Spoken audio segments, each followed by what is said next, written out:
Welcome to the Entrepreneur Motivation Podcast. I'm your host, Chris Bello. Today, I've got David Wood on the show. David, welcome.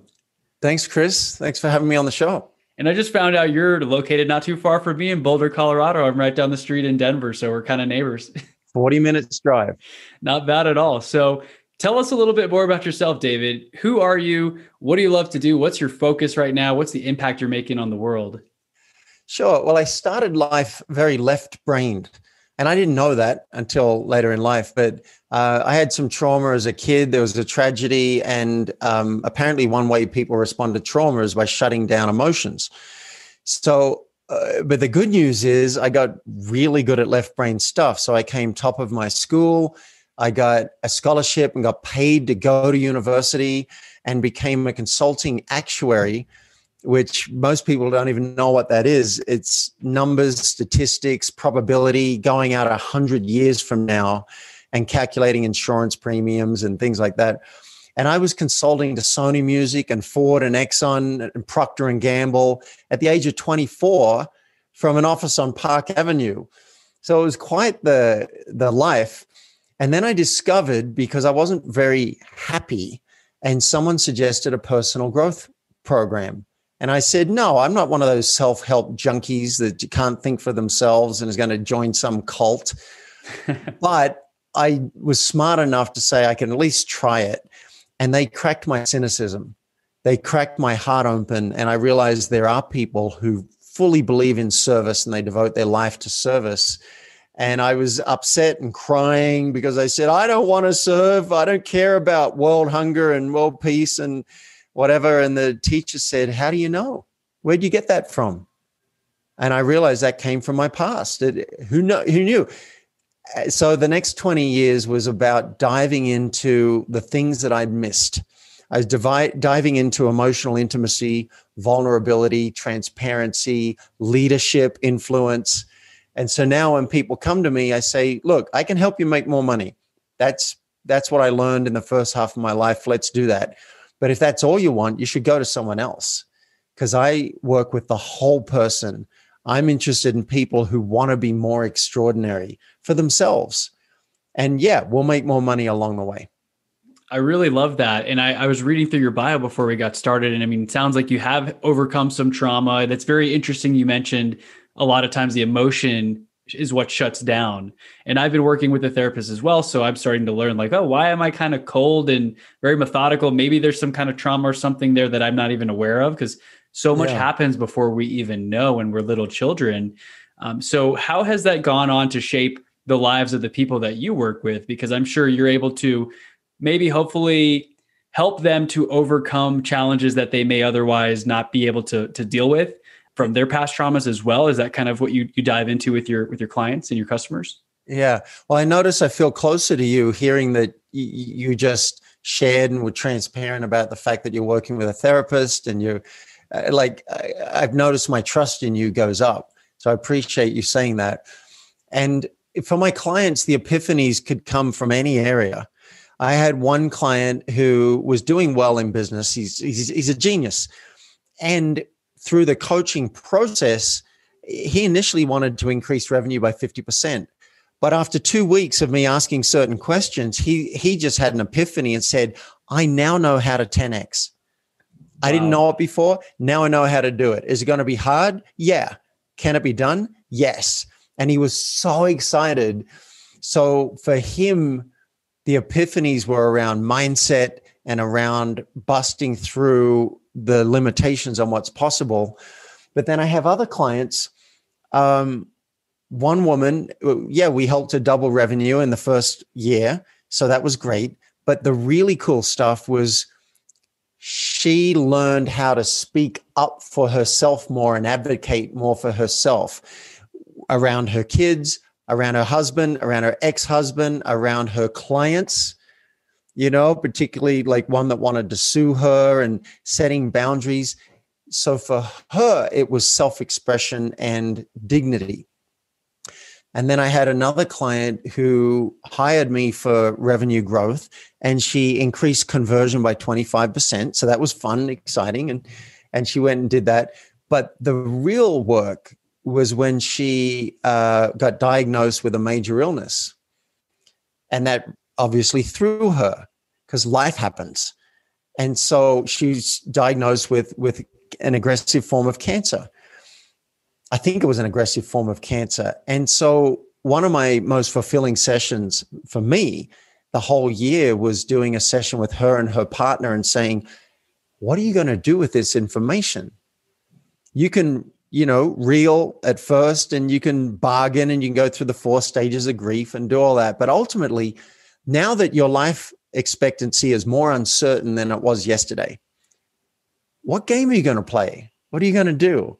And that was very exciting. And I think she saw that she can be, I had this image come to me during the session. I shared it with of a mice in the field with a hawk swooping down. And I said, the hawk that represents the cancer and you're the mouse. You can run and scurry and hide under a bush. And I showed her this image that had the mouse giving the finger to the hawk. As the hawk came right down, the mouse is like that. I said, bring it. Yeah. You can be like that. And she really got it. And she left that session ready to create the next chapter of her life and what it was about. And later she told me that diagnosis was the best thing that has happened to me. It's woken up so many areas of my life. So the epiphanies come in many different areas. People say, what's your framework? What's your structure? I say, well, I have a framework because the left brain wants to know that there's a framework that we can rely on. But the truth of the matter is, you speak, I listen, and then something will come out of my mouth, and it may be something I've never said before. So it's actually very intuitive, which I'm celebrating now with you, because I just realized after a lifetime of being very left brain and linear and wanting a paint by numbers system, now I never know what I'm going to say. And that's unique to each of your clients. I love that you mentioned if someone's just trying to make more money, you're probably not the right person for them, because there's so much more to the complete package. It's not just about making money, as many people in my audience likely know. Once you hit those targets, you still have that what's next feeling, like you feel you're still missing something. And you get that idea that a bigger number, a bigger monthly income isn't going to be the thing that solves it.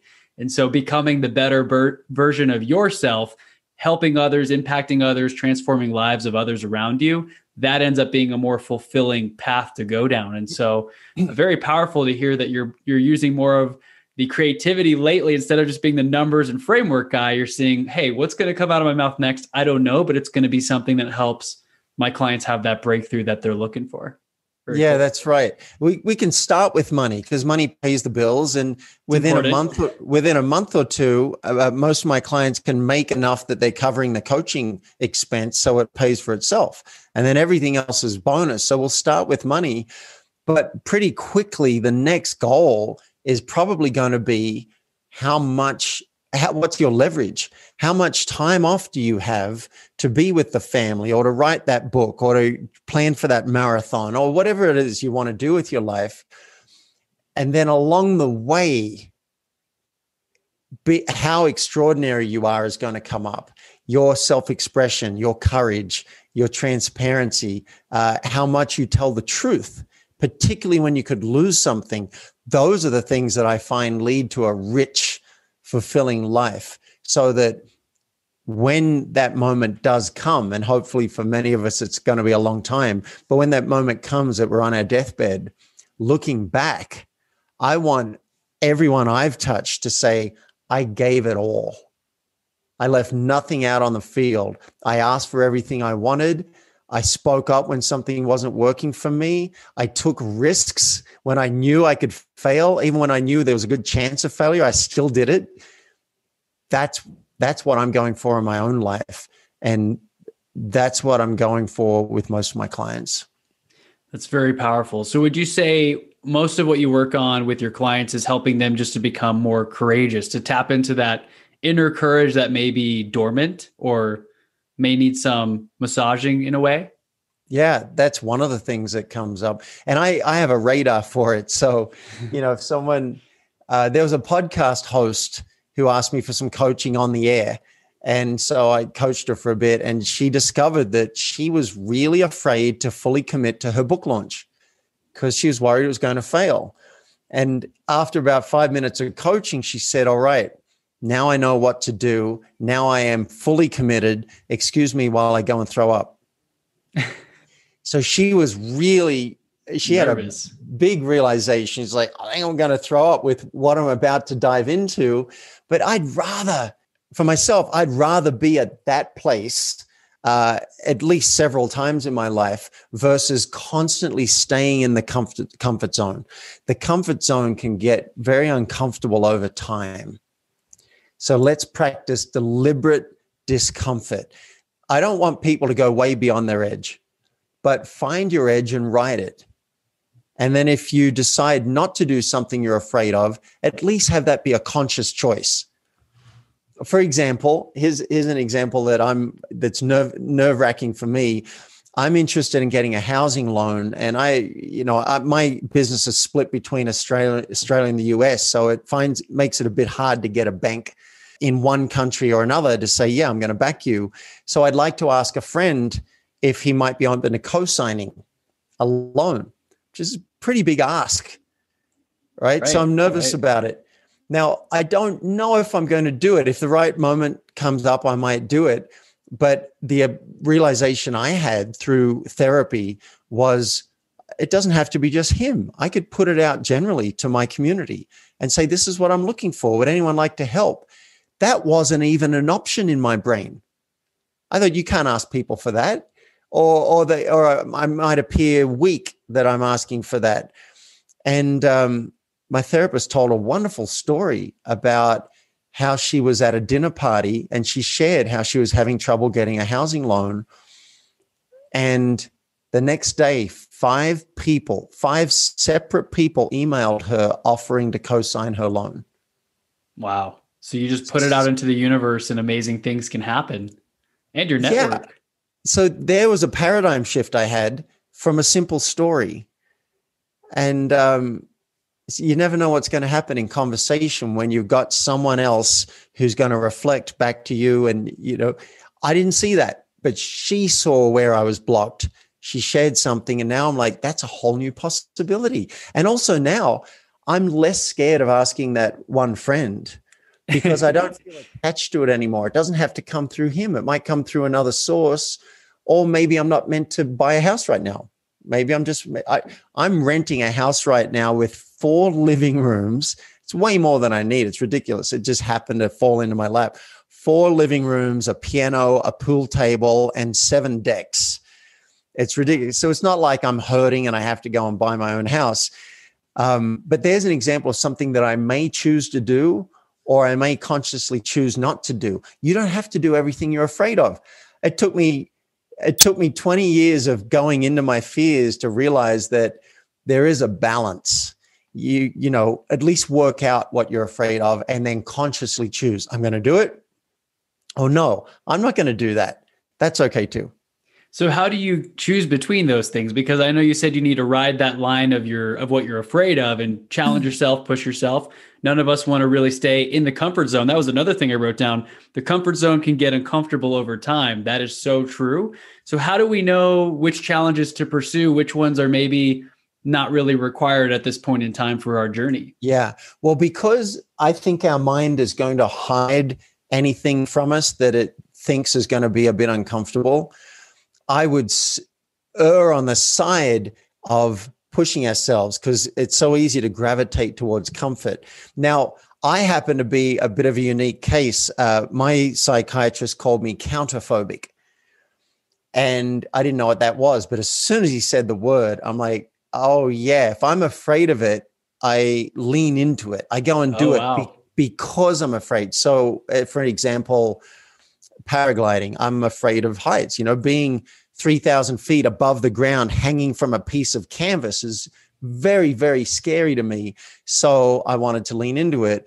I was afraid of abandonment, and I still am. So I would explore open relationships, and I'd date a woman who's dating someone else. Now, for most of us, I think we need to go more in that direction because we're creatures of comfort. So here's a great exercise. Write at the top of a piece of paper, what would I do if I was fearless? what would it look like? And you can have one page for business and write down, if you're totally fearless, what would you do? Who would you speak to? Who would you make a request of? Who would you set a boundary with? Like, write it all down. And then on another page, in my personal life, with my kids, what would I say if I was fearless? With my friends, my partner, in my dating life. So the first step is awareness. Now, your question is a great one. How do we know where to draw the line and when we should do it? Well, I found out by going too far. That's how I found out. I found out because I stopped sleeping. I would get 20 minutes of sleep in an entire night. And for 2 months, I had a horrible time. And my doctor was begging me to take medication. I said, no, I'm the spiritual warrior. I'm going to work this out. There's something to be learned and whatever. So I went deep into it. What I discovered later on was I was going too far beyond my edge, because I was dating a woman who I wanted to marry. She said, we're going to get married, but she also had another partner, and everything was transparent. Everyone knew about everything. So it was above board, but I didn't know that my subconscious was kicking up. My subconscious was saying not safe, because I had I lost my little sister when I was very young. So I have some abandonment trauma. So now I know that. Now I know if I'm dating someone and she wants to date other people, that's not good for my nervous system. That's too much. So I've actually broken up with amazing women because they didn't want monogamy. And I'm like, hey, I just know myself now. If you find that you are losing sleep and you're constantly stressed, then and you feel like you are really going for it, you're asking Richard Branson to write the foreword to your book, you're calling up 10 prospects a day to see if they want to work with you. If you're really pushing yourself and practicing deliberate discomfort, and you find that your body is not reacting well, then you might want to dial it back. And I never had permission to do that. And one friend said to me once, we're not ready for everything in every moment. So you might have something that's scary for you that you want to do. Maybe you need to put it aside for a moment. And he gave me the metaphor of lighting a candle and setting it aside until it's time. And I love that, because now I have the freedom to choose. Yes, I want to handle that. I'm going to push myself. I'm going to go and do it. I'm going to go and stand up on stage and do a stand-up comedy gig. Okay. Or no, I don't want to do that. The time will come at some point. I'm pushing myself plenty. But the main thing is start with awareness, and then you can work out, is this something, do I need a little bit more push in my life, which I find most people are by default, or am I pushing so much right now, I need nurturing. I need more bubble baths. I need to start saying no to more things. I need to really dial it back and focus and be nice to myself. Right. I love the word awareness, because it really goes back to that. I think that and the word intention has been very key for me lately, where I'm constantly reflecting, because that's what our life is a journey of what feels good to us. What do we not enjoy? Why do we feel that way? Maybe past trauma or experience has us afraid of doing a certain thing that we know we need to or want to do eventually.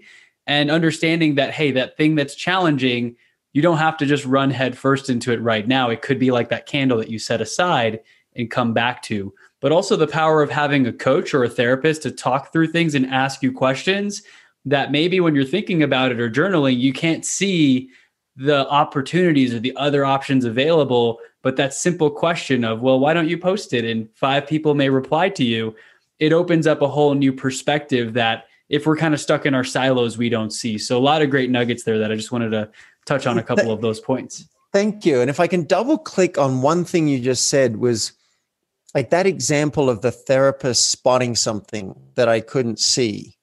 It just made me think of another thing, another pearl of wisdom that she came out with.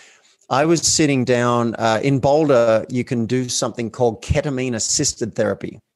It's quite experimental. It's legal. They've had really great results for anxiety and depression. And so I decided to do this. So I'm sitting there in the therapy session. The nurses come in and inserted an IV to start the infusion of ketamine, the medicine ketamine, which is often used as an anesthetic. And just as she inserted the needle, so I'm not even under the influence yet, I said to the therapist, I just had a realization. Here's the nurse stroking my arm to bring the vein up. And that reminded me how that morning I was stroking a friend's hair who was really having a hard time. And I thought, how interesting. What goes around comes around. It's like paying it forward. You know, I did something for my friend. Someone does something for me. Someone's going to do something for the nurse. I said, I just had this idea that things are going around in this massive circle and it doesn't have to be reciprocal. It was a new idea for me. And then we did the session. I did this big medicine journey and all these amazing things came out. And one of the big things that came out was me having trouble receiving from a particular friend who'd given me so much. And I'm like, I'm having trouble receiving. And he never even asks me for anything. And she said, just before I left the office, this reminds me of what you said when you started this session. Do you remember what you said? I was like, oh my God, how things are traveling around in a big circle and they don't have to be two-way. And she said, yeah, is it possible that you could receive from your friend because you give so much, not necessarily to him? Is that possible? And that was a whole new paradigm. Maybe I give enough and it doesn't have to be tracked in every relationship. So she spotted that. I couldn't see it because I was so in the forest. I couldn't see the forest for the trees. So right. I actually just made a connection at a recent event I got back from last week. And the guy told me I need to watch some movie called Pay It Forward. I haven't seen it before, but that was the idea that he was telling me, because he told me a story when he was 18 years old. He ran away from home for a little bit and he ran out of money and was sleeping at a train station or something. And a family saw him and they're like, hey, you don't look like you really like belong here. He was kind of new to living that lifestyle. And they took him in and he couldn't repay them because he had no money or anything. And so he told me his personal story, told me to watch that movie. So it's on my to-do list. And the idea is that you can't always pay it back. So you pay it forward to others. And it's that circle that you're talking about, which is a totally different way of seeing it, because it can be difficult for us to receive things, especially from those friends who love to give us so many things. And maybe we feel like we can't reciprocate every single thing that they've given to us. So paying it forward is an amazing way to do that. I love that breakthrough that you had of just it being a circle of life in a way where what goes around comes around is so true, so real. I just got goosebumps thinking about that movie. You're going to have a good time watching that. Watch it with somebody. I can't wait. Really, yes, I'll definitely. Really, it's on my to-do list. I got back into town a few days ago and he's like, that movie's going to change your life in the way that you do everything. So it sounds like you watched it before too. So brings back some good memories. One of my favorite all-time. I get really moved by service. And it took me a long time to realize that, because I've always seen myself as so selfish. And in many ways, I still am. But I've always compared myself to people who are trying to save world hunger and Mother Teresa, Mother Teresa and Gandhi and Martin Luther King. I'm like, look how selfish I am in my life. It took me a while to realize that I have dedicated my life to service. Yes. I get paid for it, but it doesn't mean that's why I'm choosing this path. If I wanted money, I'd be an investment banker and I'd be so filthy rich right now, but that's not my highest value. So Pay It Forward, Groundhog Day. That was another one. Okay. Yeah. Oh yeah. It's that movie is a comedy, but to me, it's ultimately about someone who finds their way to service. And so, this is a hot topic for me. Awesome. Thank you for sharing. I don't think I've really seen Groundhog Day. I need to watch it. I just saw a clip of it where it was repeating the same day and I never saw the full movie. So another one to reach out to. And it's funny as hell, but I get so moved. I'm also a massive geek about time travel. And so something like Groundhog Day, where they get to do the same day over again and then change things and work out what they would do. I'm a geek for systems and making different moves. So I like Groundhog Day.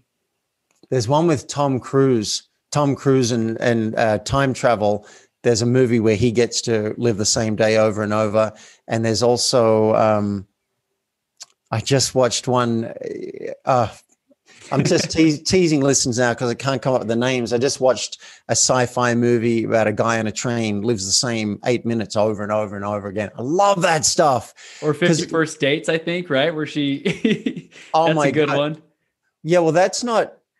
It's not really about living the same day. It's just, but in a way, it is for her. And yeah. You know, no one ever brings up that movie, but that might be my favorite movie of all time, 50 First Dates. I'm a big romantic, and that's one of the most romantic movies I have ever seen. And I was sobbing for at least 30 minutes. I was unable to hold a conversation with anybody. I went up on the roof and I just bawled my eyes out because that movie, 50 First Dates, is about pure service. Pure service. He's dealing with someone where he's not going to get any reward for what he does. And another example of that is The Notebook. If you're a romantic and you love moving movies, then that's another one where he's not going to get anything out of it. Because, so yeah. I never get to geek out on service movies with people on a podcast, so this is fun. This is great. There are a lot of great movies to check out, but I mean, I mentioned earlier, I always have a tough time, maybe with emotions and stuff, or I don't know if I mentioned that to you or on the forum before we do my show on your podcast, but I kind of have a hard time opening up sometimes about those vulnerable emotions. And so I appreciate you sharing that. You bawled your eyes out for 30 minutes after watching the movie. The one time that I feel my emotions stir up is in movies. Like I saw Lion the other day, if you've ever seen that one, I think it's the guy who, he grows up in India, he loses his brother, he gets lost on a train and gets adopted by a family and basically loses his family. And that was very emotional and moving as well, for just seeing how powerful it can be, the familial connection, and knowing that something's out there, you're missing part of you that you just you don't know, you're not connected to. But the word service, I want to highlight that you talked about, because that's something that I think a lot of us are missing in the whole entrepreneur, hustle, business owner mindset. People talk about making money, getting time freedom, living an amazing lifestyle, but they don't talk about paying it forward, paying it back, because that's where you truly experience that next level of feeling like what you're doing is making a positive impact in the world. That's what I've been exploring more. How do I pay it back, pay it forward, and just transform one person's life, even one or two people's lives? That's amazing enough, let alone at scale. Agreed. I've done some really cool things business-wise in my life, but the things that I remember the things that I wouldn't trade for anything is when I've really helped somebody. Absolutely. I've got a friend who says he's still alive on the planet because of me and how I showed up when he was suicidal. And I devoted a week or two of my life with just like just every thought was about him and what he needed, and calling his family and pulling a circle of friends together and getting a camper van and driving to his house and parking outside the house and like living there. I wouldn't trade that for anything in the world. So I think a lot of us are motivated by service, even if we don't know it. And it's one of the reasons we keep on coming back to movies, where it's all about someone doing something beyond themselves, particularly if they give up their life or they give up their love because of their love for someone else. So beautiful. So what recommendations would you have for the audience? Because I know we're kind of approaching the end of the interview here. What recommendations do you have to become maybe more courageous or service-based? Is there something that we can do today in action? Is it just paying for the person Starbucks behind us in line, something as small as that? Any recommendations or tips at all? Well, I do love stuff like that. That's so much fun. If, just for service, if you want to play with it. Yeah. When you go to the checkout at the supermarket, you can just throw down an extra $10 and say, hey, don't tell them who it's from, but This is for the next person in line. I love that. Just as a gift. I love people who go and shovel the sidewalk of their neighbor when no one's looking. You can look out for different ways to do cool things, and also you can listen for it in your friends and your clients and your family. You can listen for them to say stuff like, I heard someone say at a conference about how much he likes peanut butter, anything involving peanut butter. So there's an example. If I spot something at the supermarket that has peanut butter, I just pick it up and just leave it on her desk, right? Doesn't even know who it's from. That's really fun. If you do good, doing good for accolades and acknowledgement, appreciation is one thing, and that's cool. That's fine. Go ahead and do that. Do that all day. But doing anonymous good is a way that you know it's only for you. So giving a gift to charity or sending a friend a money order that's in someone else's name that they don't even know, and then getting it mailed from a town that you don't live in. So I've done things like that before. So sometimes they kind of work it out, but I never admit it. That's really fun. Now for courage, the fastest way to tap into your courage and to be more extraordinary that I'm aware of is to work with a third party. So get yourself a coach. There was a period last year where I had 5 coaches, and it's just because it made sense. I wanted to be better at dating, so I got a dating coach. I didn't know much about how to move energy in my body, so I went and got an energy coach. I wanted to do better in my business, and specifically at branding. So I went and got a business coach to work with me on that and ask me the questions. I came up with most of the really good answers, but it was in the space she created that I came up with that stuff. And now I'm thrilled at my website. Focus.ceo was the result of more than one coach. So that's my answer. And I'm biased. I acknowledge I'm biased because I work with coaches and I've been coaching for 20 years. That's where I go when someone says, what's the fastest way to do this? Get someone to help you read the label on the jar, because you can't read the label from inside the jar. That's powerful. And it goes back to what we talked about earlier, how the therapist was able to ask a question. And a good coach, from my understanding, they don't tell you the answer because it's easy for it to go in one ear and out the other. They ask you the tough questions in many cases that you know the answer to, but maybe you're not wanting to admit to. But when they pull it out of you, that's when you have that realization. I know what I need to do. This is what my website or my business or my life needs to look like. These are the steps that I can take. And they also have that accountability piece when you check up with them again. Hey, did you do that thing we talked about last time? Yes or no? And it's like a coach at the gym. They're going to make you work harder than you'll likely work on your own. And so while you're biased on that, I do agree. I think coaching is the way to go to really expedite the success curve. Yeah. I had one client hire me. She was a radio show host and very successful. And I said, why do you want to pay me money? And she said, because I know if I pay you money for the year, if I commit to a year, I know I'll show up and I'll do things that I wouldn't do without you. That's it. She was already doing well, but she just knew she'd show up at a different level. Now, I will give a caveat to listeners. You may come to me for something. That doesn't mean that's what we're going to work on. Because she came to me because she wanted to show up more in her business, and she did that for 6 months. Then she had a major life event, which threw her completely. And then she needed something else. What she needed was permission to not do anything for a while. So, you come because the left brain says, oh, I want to work on this. Let's make more money. Let's do that. But you don't know if that's what we're actually going to work on. We'll probably get that covered. But the exciting thing for me is what we don't know, we don't know. And so each week we see what patterns are going to pop up and what else might pop up. And, there's a desire that you haven't told anyone about. All right, let's bring that out. Let's dive into it more. And it's just so interesting as you have those conversations, you learn more about yourself. And like you mentioned, 6 months from now, what you need or what you want may be different than what you start off with.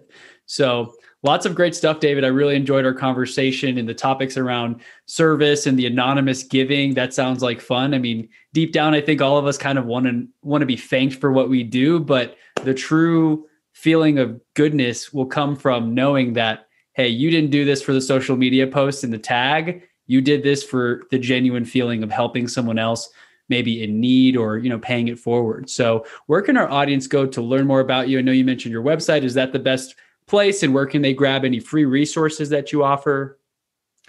Yeah, my website's got a lot of good stuff at focus.ceo, but I have a hidden page I created for listeners with a gift basket of goodies, and I'll give you the link to that. So that has a cheat sheet on how to achieve twice as much in half the time. It's got a video on how to apply that, because for people who want results, productivity is usually what we need to address. You might as well get twice as much done of what matters in half the time. And then we can make sure that you're pointed in the right direction. If you want to get on a 15-minute call with me to see if we'd be a good fit as coach and client, and see where the low-hanging fruit is in your business, you can do that too at this link.